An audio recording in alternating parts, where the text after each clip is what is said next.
আসসালামু আলাইকুম রহমতুল্লাহ। কেমন আছেন বন্ধুরা সবাই? আশা করি ভালো আছেন আর ভালো থাকেন, এ দোয়া সকলের জন্য করি। আজকে একটি গুরুত্বপূর্ণ বিষয় নিয়ে আলোচনা করতে যাচ্ছি, যে বিষয়টি সকলের জন্যই ফায়দাজনক হবে বলে আমি আল্লাহ তাআলার কাছে আশাবাদী। বিষয়টি হলো জিন্নাতে আসর করার ৮টি প্রকার রয়েছে। তার মধ্য থেকে আমরা গত ভিডিওতে মাসে ওয়াহমি নিয়ে আলোচনা করেছিলাম। আজকে আমরা আল মাসুল কাজেব নিয়ে আলোচনা করতে যাচ্ছি। মাসুল কাজেব মানে মিথ্যা জিনে আসর করার অভিনয় করা। এইরূপ কিছু রোগী দুনিয়ার মধ্যে পাওয়া যায়। তো রোগীগুলো নিয়ে, এই রোগীদের কী কী সমস্যা হয় সেই বিষয়টা নিয়ে আমরা আলোচনা করতে যাচ্ছি, যেটা মুদাব্বিরের জন্য স্পষ্ট হবে। বিষয়টি হলো, আপনি যখন এই সমস্ত রোগীদেরকে আপনার সামনে বসিয়ে জিনের রোগীদের মতো আপনি যখন জিন হাজির করার জন্য রুকিয়া শুরু করবেন, তাহলে দেখবেন যে সাথে সাথে জিন এসে হাজির হয়ে গেছে। জিনে পরিচয় দেয় যে আমি জিন, আমার নাম এই, আমি এই জিনিস যদি হাসিল না হয়, আমি অর্জন করতে না পারি, তাহলে আমি এই রোগী ছেড়ে যাব না, এরূপ কথা বলতে থাকে। বাস্তবতা হলো তাকে জিনে ধরেই নেই, সে নিজেই জিন্নাতের অভিনয় করে কিছু কথাকে বলে যাচ্ছে। এই ব্যাপারে ইবনে হাজার আসকালীন রহমাতুল্লাহ আলাইহি একটা ঘটনা লিখেছেন যে ওনার কাছে এক মুদাব্বিরের ব্যাপারে তথ্য এসেছে। সেই মুদাব্বির একটা মেয়ের জিন্নাতে আক্রমণ করেছিল, তার কাছে চিকিৎসার জন্য যায়। তো উনি গেলে, তো উনি যখন তার জিন হাজির করার জন্য চেষ্টা করে, সাথে সাথে রোগী বেহুশ হয়ে যায়। বেহুশ হয়ে যাওয়ার পর এবার রোগী বলে যে আমি পার্সোনালভাবে এই মুদাব্বিরের সাথে কথা বলবো, কেউ রুমে থাকতে পারবে না। সকলেই কথা অনুযায়ী বের হয়ে যায়। এবার এই মেয়েটা বলে যে আমার একটা ছেলের সাথে সম্পর্ক ছিল, যার ফলে আমি এখন আর বাকেরা নাই, সাইয়েবা হয়ে গেছি।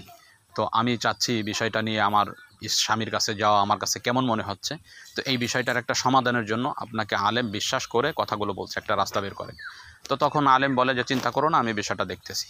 তখন আলেম তার পরিবারের সাথে কথা বলে, তার স্বামীও আজকে তার স্বামীর বাড়িতে যাওয়ার কথা, বাসর ঘরে যাওয়ার কথা। তো তা উপস্থিত থাকা অবস্থায় বলে যে এই লোককে একটা ভয়ানক জিন আক্রমণ করেছে, সে রোগীর শরীর থেকে যাবে কোনো না কোনো একটা অঙ্গ ক্ষতিগ্রস্ত করে, অর্থাৎ সেই অঙ্গটা অকেজো হয়ে যাবে, এরম করে যাবে। চোখ দিয়ে যদি যায় তাহলে চোখ নষ্ট হয়ে যাবে, আর দেখতে পাবে না। যদি কান দিয়ে যায় তাহলে কান নষ্ট হয়ে যাবে, আর কানে দেখতে পাবে, শুনতে পাবে না, এরূপ বলে। আর যদি লজ্জা স্থান দিয়ে যায় তাহলে সে সাইয়েবা হয়ে যাবে, বাকের আর থাকবে না। তখন পরিবার এবং তার স্বামী এই সিদ্ধান্ত নেয় যে ঠিক আছে, তাহলে তার লজ্জা স্থান দিয়ে চলে যাক, যেন সে সাইয়েবা হয়ে যায়, আর বাকি অঙ্গগুলো যেন ভালো থাকে। তখন জিনটা চলে যাওয়ার পর রোগী তার স্বামীর বাড়িতে চলে যায়। আলহামদুলিল্লাহ, কোনো সমস্যার দেখা দেয় না। এটা ছিল তার চিন্তার কারণে সে এই অভিনয়টা করেছে। এরূপ একটা রোগীর কথা যদি আমি বলি, আমার কাছে ঢাকা থেকে একটা পরিবার এসেছিল, তার স্বামী সহ। মেয়েটার জিন্নাতের সমস্যা, তারা এসে আমাকে বক্তব্য দিল, বিভিন্ন সময় জিন এসে হাজির হয়, হাজির হয়ে তার স্বামীর ব্যাপারে শুধু খারাপ বলতে থাকে, এই স্বামী ভালো না, এই স্বামীর কাছে মেয়েকে দেওয়া যাবে না, জীবনে সংসারে সুখ হবে না, এইরূপভাবে বলতে থাকে তার মার কাছে। তো আমি তাকে জিন হাজির করার জন্য চেষ্টা করলাম। তো হাজির করার জন্য চেষ্টা করলে জিনটা হাজির হলো না। না হওয়ার পর যেই বক্তব্য তারা দিয়েছে, এই বক্তব্য থেকে বুঝে আসে যে এই জিনকে আমি হাজির করতে চাইলে এই জিন হাজির হবে, কিন্তু জিন হাজির হচ্ছে না। তখন আমি তার স্বামী এবং তার পরিবারের সকলকে রুম থেকে বের করে দিয়ে তাকে আমি জিজ্ঞাসা করলাম যে বোন, কী সমস্যা হয়েছে, তুমি সমস্যাটা আমাকে খুলে বলতে পারো, আমি সমস্যার সমাধান করে দেওয়ার জন্য চেষ্টা করব। তখন এই মেয়েটা বলল যে আসলে আমাকে স্বামীর সাথে বিয়ে দেওয়া হয়েছে। মেয়েটা অনেক শিক্ষিত এবং চতুর এবং চালাক। তো মেয়েটা আমাকে বলল যে এই স্বামী আমার একেবারেই বাজে, আমাদের কোনো কথাই শোনে না, আমার কোনো কথাই শোনে না, এবং প্রচুর পরিমাণে কিপটা। আমার পিতার বাড়িতে আসলে সব কিছু হিসাব করে কোনো কিছু না নিয়ে আসতে চায়। এরপরে আমার পিতামাতাকে সে বকা দেয়, যদিও সবার সামনে এমন ব্যবহার করে মনে হয় যে এর থেকে ভালো মানুষ নাই, কিন্তু আসলে ওর সাথে আমি শান্তিতে নাই, যার কারণে আমি চাচ্ছি যে এর সাথে আমি আর সংসার করব না। তো আমি বললাম যে তাহলে তুমি এই বিষয়টা তোমার পরিবারকে বলো। তো বললো যে আমি পরিবারকে বারবার বোঝানোর জন্য চেষ্টা করেছি, কিন্তু তারা তার উপরের রূপটা দেখে, তার ভালো রূপটা দেখে তাদের জামাইকে সে ভালোই মনে করতেছে, যার ফলে আমি এটা করতে বাধ্য হয়েছি। তখন আমি জিনের অভিনয় করে, জিন হাজির করার মাধ্যমে আমি তাদেরকে বলেছি যে এই জামার কাছে থাকতে পারবে না, জামাই বাজে, জামাই কথা শোনে না, জামাই আমার পিতামাতাকে বকা দেয়, এগুলা বলতে চেষ্টা করেছি, কিন্তু তারা সমাধানে যাচ্ছে না। পরে আমার কাছে বলা পর আমি তার পিতামাতাকে বোঝাইলাম বিষয়টা, যে আসলে আপনার মেয়ে এই সংসারটা করতে চাচ্ছে না, আপনারা এ ব্যাপারে সিদ্ধান্ত নেন। তো এই একটা বিষয় গেল। আরও এরূপ বহু রুগী আমাদের কাছে এসেছে, আসলে বাস্তবেই যাদের দেখা যায় যে মাসে কাজে কোনো সমস্যা নেই, কিন্তু সমস্যা দেখা দিচ্ছে, সমস্যায় মনে হচ্ছে যে সে জিন্নাতের সমস্যা, বারবার বেহুশ হয়ে যাচ্ছে, বিভিন্ন কথা বলতেছে জিন এসে, এরূপ সমস্যা ঘটে থাকে। এবং সংক্ষিপ্ত আকারে যদি আমি আরেকটা ঘটনা আপনাদেরকে শোনাই, আমি গোপালগঞ্জে থাকা অবস্থায় একজন আর্মির একজন স্ত্রী, তার এরূপ সমস্যা।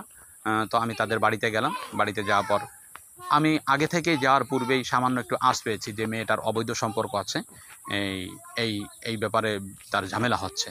তো আমি বিষয়টা নিয়ে তার পিতার সাথে কথা বলার জন্য চেষ্টা করি যে আসলে আপনার মেয়ে মনে কিছু করেন না, আমি চিকিৎসা হিসাবে জিজ্ঞাসা করা দরকার আপনার মেয়ের কোনো অবৈধ সম্পর্ক আছে কিনা। তো তখন তার পিতা বলে যে না, আমার মেয়ে তো এইরূপ মেয়ে না, আমার মেয়ে খুবই ভালো, এইরূপ কোনো কল্পনাই তার জীবনে আমি দেখিনি।